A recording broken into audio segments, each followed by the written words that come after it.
I get it, man. Sorry. I'm coaching. Goofing off. Not standing against the wall. You're still cutting yourself in the short. On the first turn?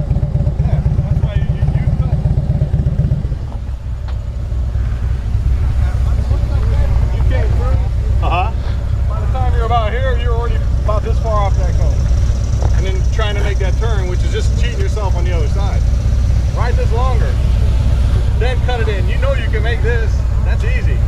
The trick is once you get through, get the bike back up, because then it makes the transition the other way easier.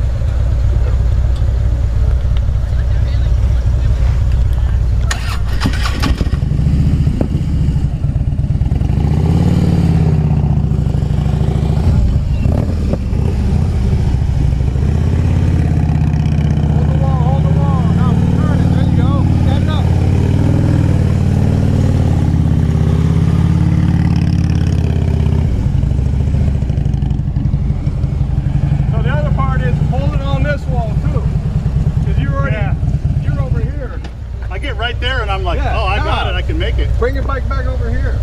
Aim for this cone before you